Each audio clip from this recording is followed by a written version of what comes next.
for dropping by and clicking on the video. My name is Leah, and we're going to talk about Real Housewives of Atlanta. This is season 14? No, it's 14. Season 14. I think this is like episode, I want to say 6, but watch it be like 5. Y'all know it'll be down at the bottom, but y'all will be like pleasantly surprised. Drew didn't get on my nerves this much this episode. There was actually some points where I actually agreed with her. A pig has gotten his wings today, y'all.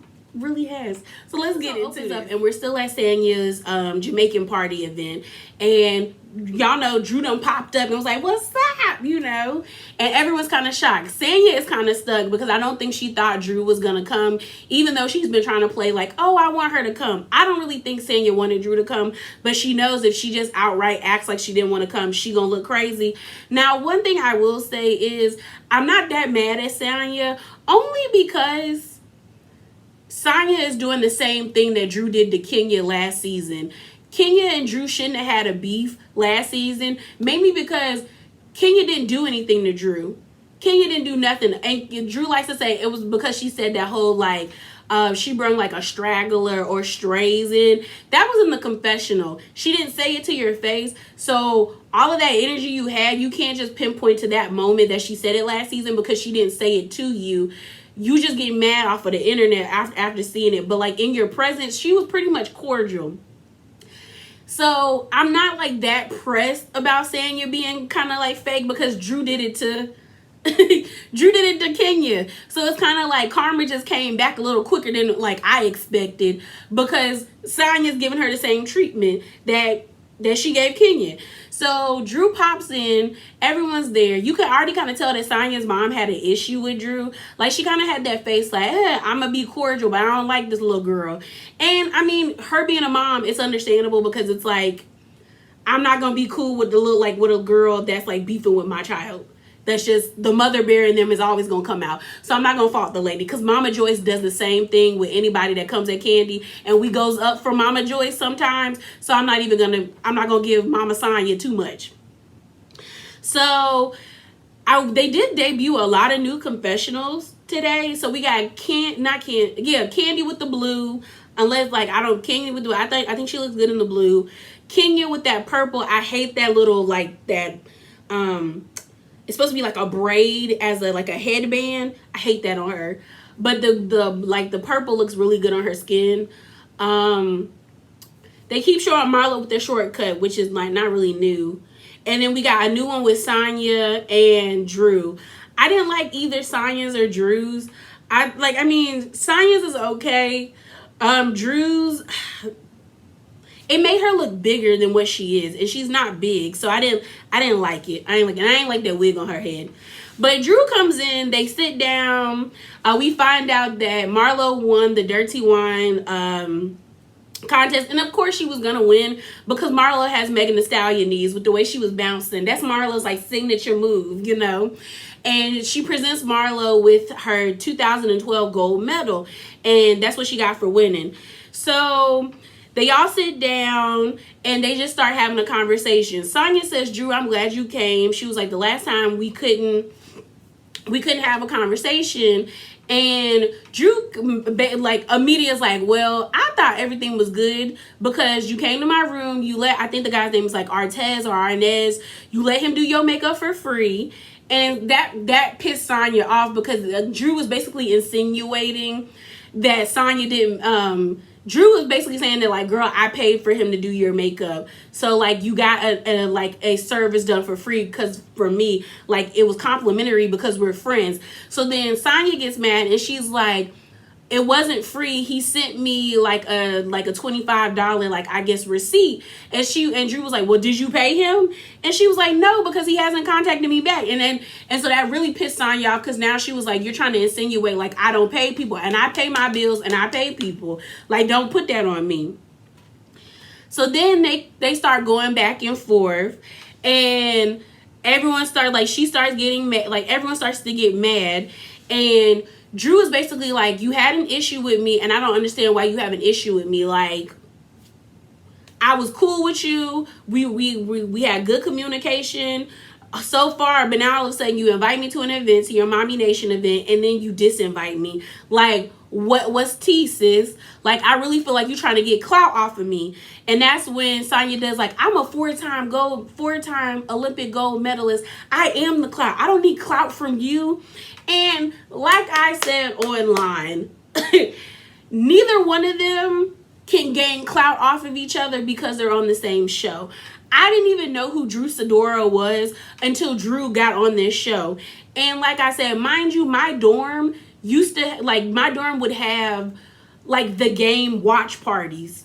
And I really didn't know who Drew was like that. Like, I fell off after a while after watching the game. I didn't even know Drew was in White Chicks until I looked it up. I didn't know she was in Step It Up. And then like the Step It Up music video with Sean Paul and Keisha Cole, I didn't know she was the one, doing this with Sean Paul. Like, I didn't know that. The only thing I knew really about Drew that, like, I was like, oh, she is an actress, was from the TLC biopic. That's the only way I knew Drew like that. I was like, oh, okay, cool. Like, but I didn't know she had those other accolades. Same with Sonya. I knew Sonya had won several gold medals. I didn't know it was 4. I also only knew her from her reality show that she did in the early 2000s. So it's like, clearly, neither one of y'all have clout-worthy status. Like, Sonya's not Simone Biles. She's not a Gabby Douglas.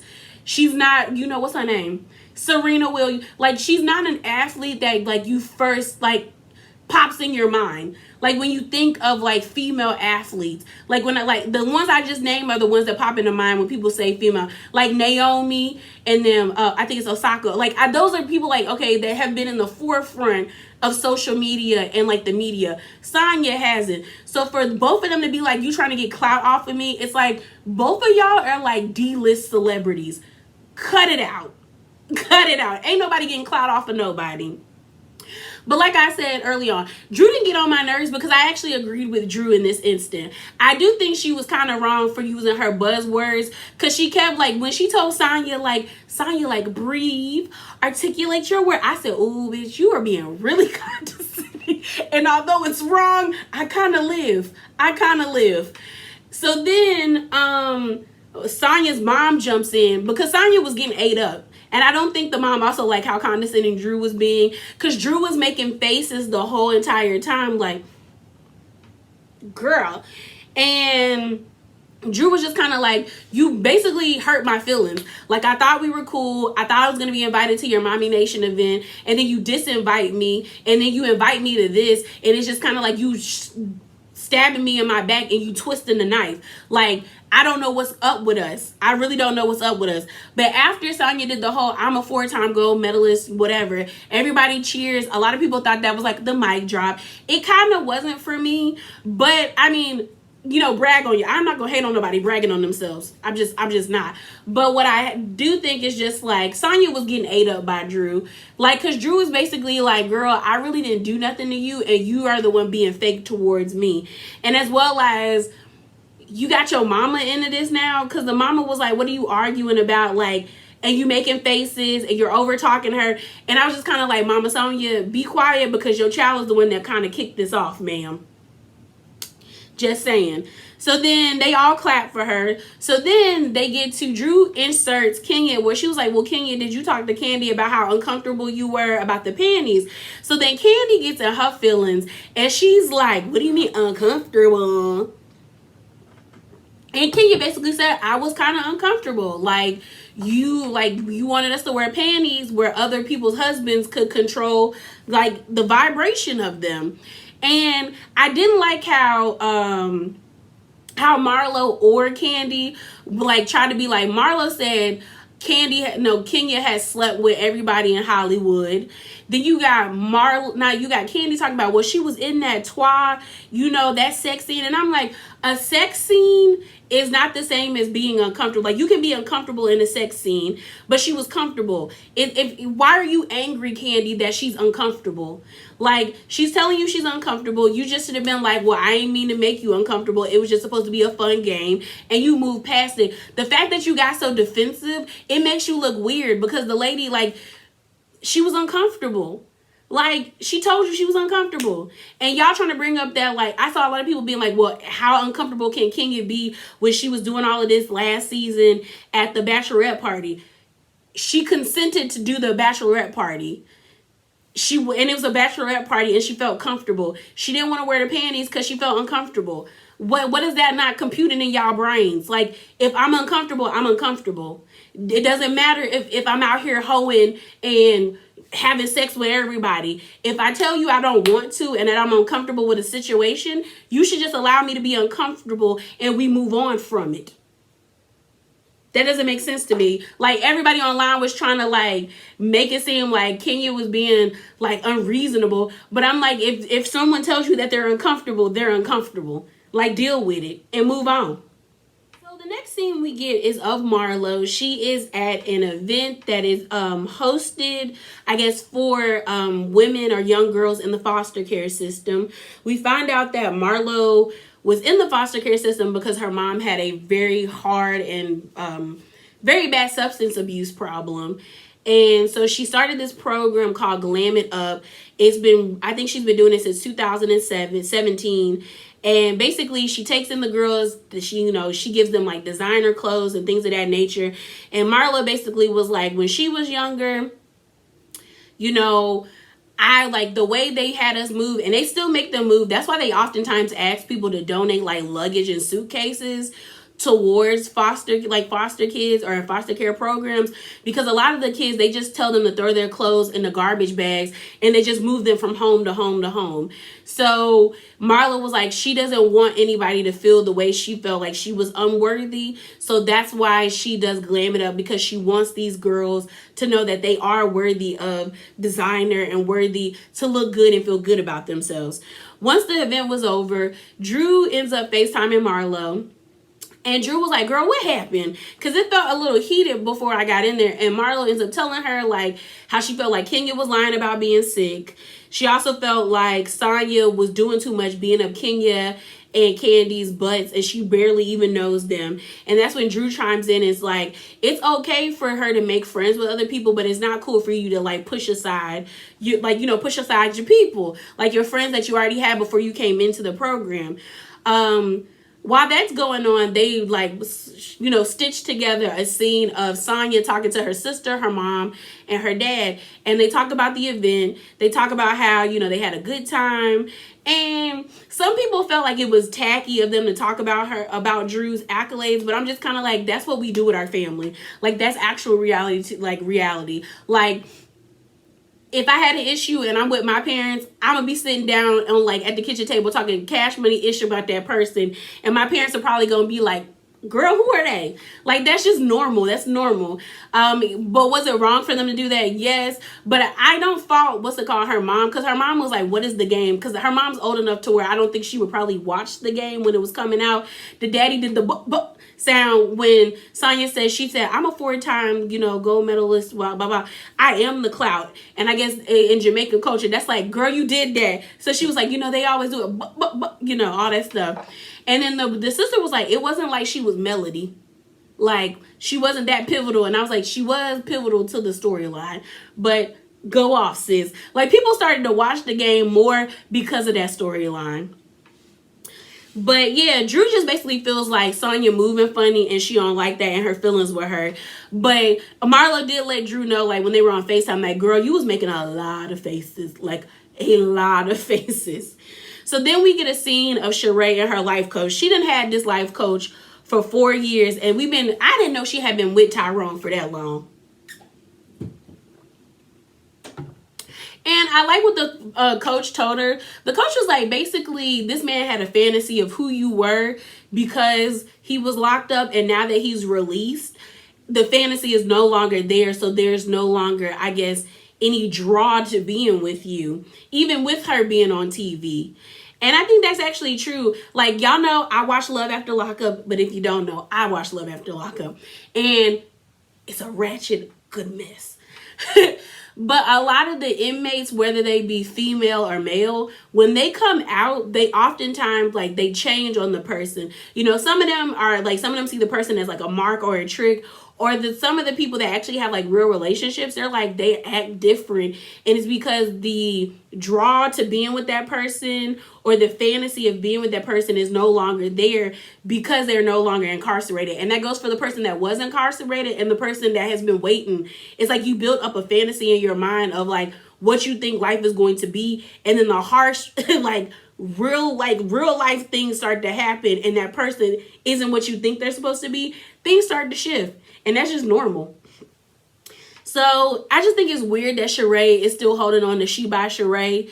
Like, I just want Sheree to let She by Sheree go or do something else. But she says she's gonna dive more into that. It's still weird that she don't feel the need to cut Tyrone off. Like, I was like, girl, if I was you, it would be a bliggity block. Like, don't call me no more, don't text me. I don't exist to you and you don't exist to me. And let's move on. But she says she's gonna dive into She by Sheree. So then we see Candy, and Candy is like basically cleaning out her guest house, and they're trying to declutter, and she calls Marlo because she wants to donate the clothes she have to Marlo. Marlo basically says like, girl, I don't want to give them hand-me-downs. Like, I would like to give them new things. Candy took offense to it, and I kind of look at Candy and I think about this twofold, really. Like, as you didn't grow up in foster care, so you don't know what that feels like. Like, you don't know what that feels like. So for her to feel some type of way, I thought was like Candy being defensive to me, both when Kenya and Marlo, I think is a bit much because, one, like I said, you didn't grow up in foster care. Mama Joyce is conjoined to you at the hip. Like, Marlo is telling you, like, sis, I didn't like getting hand-me-downs. It didn't make me feel good. I got ridiculed for it. So with these girls, I want to give them something new. And you always talk about how you have stacks on stacks on stacks and racks on racks on racks. Like, your incoming thing is like, I don't miss the beat or the bag. So you know you have money. So it's like you could have dropped like $2,000 and bought them girls new clothes. And also, Marlo shouldn't be as like, what's the word? So harsh, because if someone's giving to you purely and out of the kindness of their heart, you should take it, even if you don't want it. Sometimes, you know, it's the gesture that matters. But some of them clothes look dated. Like, even when they were like going over the clothes, Todd was even sitting there like, ooh, this is ugly. No. So I'm like, you're gonna give them things that you don't want, and they already feel like they're not wanted anyway. But I don't think Marlo's response was the best way. That just wasn't the best way. So Candy was over it. We then find out she's like going to LA to do that whole new show that's on, I think it's All Black, which is a streaming service. I think you could get it through BET. I'm not totally sure because I don't have it. But it has like Jessie Woo, Kendall, and like some other like people on there that are like social media famous. And her and the girl are supposed, her and Jessie Woo are supposed to be like in a lesbian relationship. And I told y'all, Candy don't give me sex. She just don't. She don't. She really don't. But I'm glad she has acting roles because I do think she's a pretty decent actor. They actually showed us clips of her actually filming the a scene, and we got to see Jessie Woo, we got to see Kendall, and the other actresses. But Candy's supposed to be like, I think like a lawyer, but she's like also she works like a sex shop or something like that. But yeah, I was like, okay, cute. We always love black content. All right. We then get a scene with Sheree and Kenya, and they meet at this restaurant, which I would like to go to. They had this thing called a womlet, where basically it's an omelet that they put in a waffle maker. And I don't know if they add more things, but it looked good. It looked good. But they sit down. I thought it was a nice conversation that they had about their businesses. We know Kenya's business is flourishing. If you don't know, you can purchase her products like online, or you can purchase them in like, I think I saw it in like Walgreens. It's either Walgreens or CVS.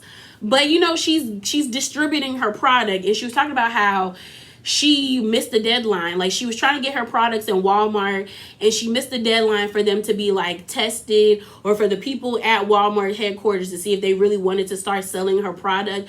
But she allowed life, and I guess her things going on with her with Mark and stuff, to deter her and to slow down her momentum. We also found out that she's doing all of this by herself, and I'm kind of like, Kenya, it's probably been high time for you to start implementing other people to help you with your business.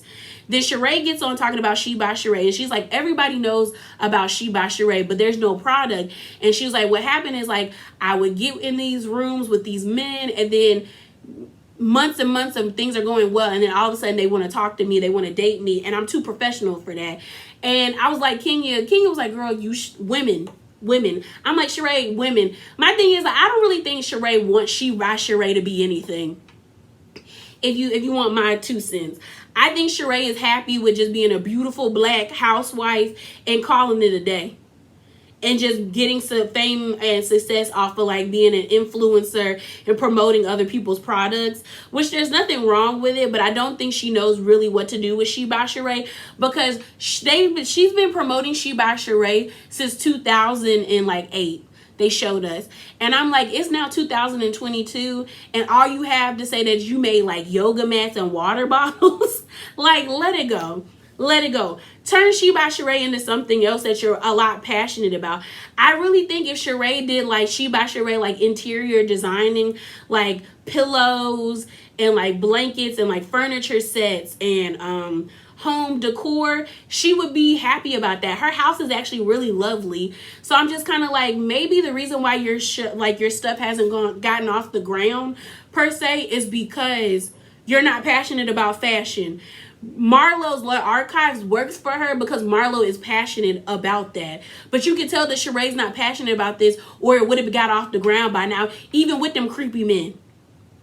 So while sitting down with Sheree, Kenya starts talking about how she's tired of Marlo. She hates the fact that Marlo is trying to paint her to be, like, this bad person, or like someone that's a liar about lying about being sick. And we could clearly tell that Kenya is sick. And Kenya's basically like, I don't want to be on this toxic wheel with her anymore. I'm just tired of her. And I guess she is. I think the issue with Marlo and Kenya is Marlo need to go to therapy, because Marlo is sensitive, and I think Marlo takes a lot of things to heart. So Marlo comes back at somebody. Like, if she feels like she's being accosted or she's being disrespected, she just goes for the neck. And I don't think she quite understands, like, that she pushes people away, because even at the end when she had that scene when they went to Kenya's event, and Marlo says, like, Kenya, I love you. Like, after that, I checked on you in Brooklyn. And I think Marlo does have love for Kenya. She just doesn't know how to show it. I also think Marlo is trying to, like, have funny quips and funny reads. And it's just like, because Marlo isn't that girl, it comes off malicious. It doesn't come off funny. But Kenya just says she just wants to get off this toxic wheel. And I don't blame her. And you don't have to be friends with someone who's toxic. But I don't think Marlo's going to be let go anytime soon, or this cast is going to change anytime soon. So you're going to have to learn to deal with it and just move on. So the next thing we have is Kenya hosting this event at this little cute restaurant. And the first 2 people to show up is Drew and Sonya. And it was so awkward. It was so awkward. And I know for a fact that production probably made their 2 times meet up at the same time. Ugh. I'd be so uncomfortable if I was Drew or Sonya.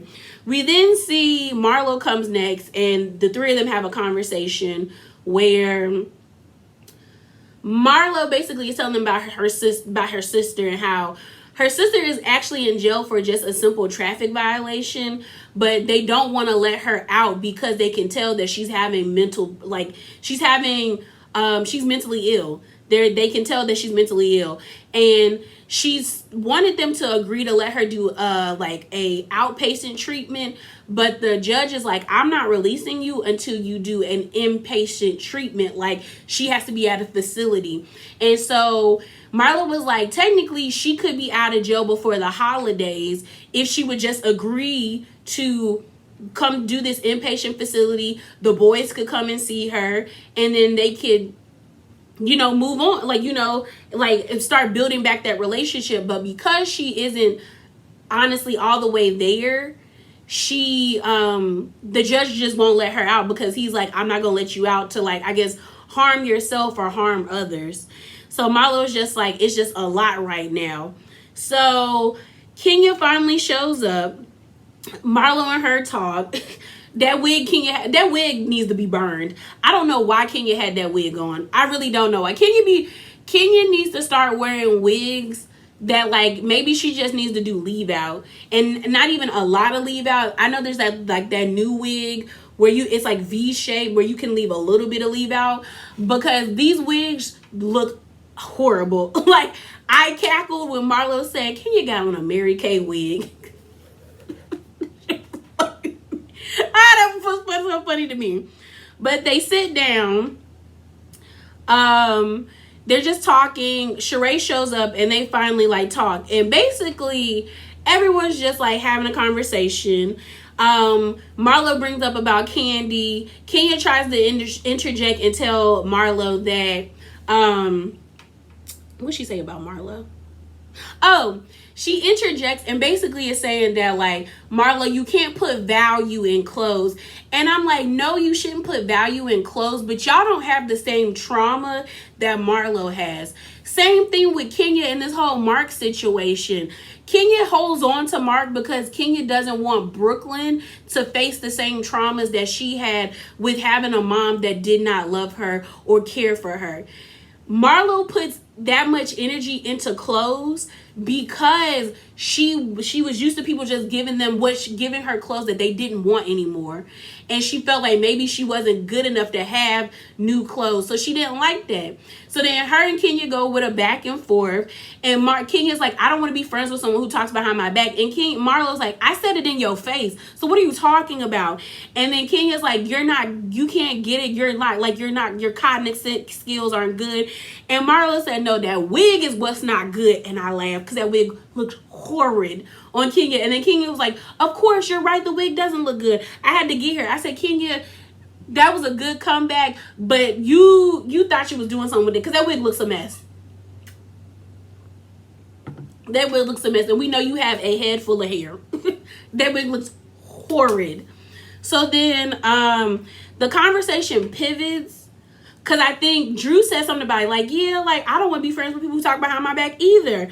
So then Sonya chimes in, and she was like, Drew, I want to get... No, that's not what it was. That's not where it was. It came to... It was this point. This is where the point happened where... Sheree talks about how she feels like Candy hasn't been a good friend to her because Candy knew about the whole Tyrone thing and they've known each other the longest, and she's just kind of like, why wouldn't she reach out to me? Which I can understand on Sheree's part. Sonya chimes in, she was just kind of like, I didn't know if I could because we not cool like that, and I didn't know what I could say.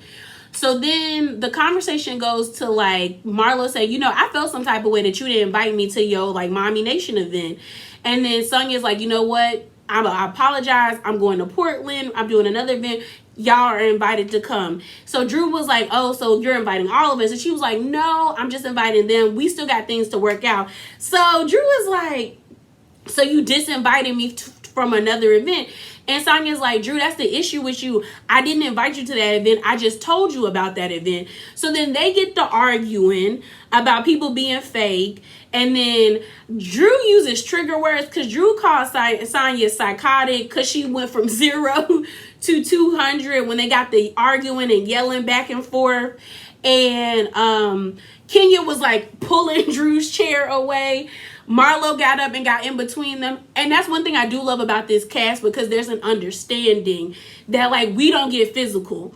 That's why everybody rushes to stop them. Like, they have an understanding, like, that's not what we do. Like, that's not us. This is not that type of show. Other shows could take notes. But that's like that. And that's how you kind of know there's a mutual, even though these, like, some of them may not like each other, there's respect to a certain degree, not like it was on Potomac, because they just let them get close. There's been 2 instances where Drew got in Sheree's face, they got into action. Same with Sonya. Sonya was doing a lot with her hands, so was Drew, and the ladies pulled them apart. So Sonya's like, Drew, you're just lame. Like, shut up. I didn't invite you. And like, she was just, they both were getting loud, and Sonya was like, Drew was like, don't be doing like your hands like this, and she was like, I can't, and they're both going back and forth. So then Kenya pulls Drew, and she's like, your nipples are out, like come on, girl. So Drew was like, I don't even understand her. I don't get how we went from 0 to 100. And then Drew's kind of coyly standing there like she don't know what she did. And I'm like, Drew, you do know what you did. Because Drew is because Kenya had to tell her, because Kenya and Drew walk away. And Kenya's like, you did cut her off. Like, you constantly do kind of cut her off. Like, she was talking and then you chimed in and you didn't let her finish. And that set her off. But my thing is, like, Sonya does look shifty. Sonya does look fake, because it's like, you have an issue with her, but she hasn't done anything to you. You just don't like the way she's moving in the group, and you're just trying to align yourself with people such as Kenya, such as Candy, because you think they're going to be like, they're the OGs, and that's going to keep you on the show longer. Same with you kind of being cool with Sheree and Marlo. And I also think that Sonya looked at online and saw that people don't really see it for Drew, so she thought coming at Drew was going to do something. But the truth of the matter is, like, they're pretty even matched, in my opinion. Pretty even match. Well, the night ended, like, the little dinner ended there, and then we get this, like, heartbreaking scene with Marlo. So the boys actually come to dinner. They end up, like, FaceTiming, I think, the mom, like, while she's in jail, like, with the attorney. And the screen goes black, so we didn't see anything. We come back, and Marlo is visibly trying to, like, fight back tears, trying to get off the phone as quick as she can. And she was like, my sister, like, blamed everything on me. She said I'm the reason why she's stuck in jail. And then she ended up throwing a chair at the video, and she said she didn't want to come back on screen. And she was just kind of like, I know now, like, I have to, like, make sure my nephews have a bright future, because I'm probably the only person they gonna have. And she was like, I have to make sure they do.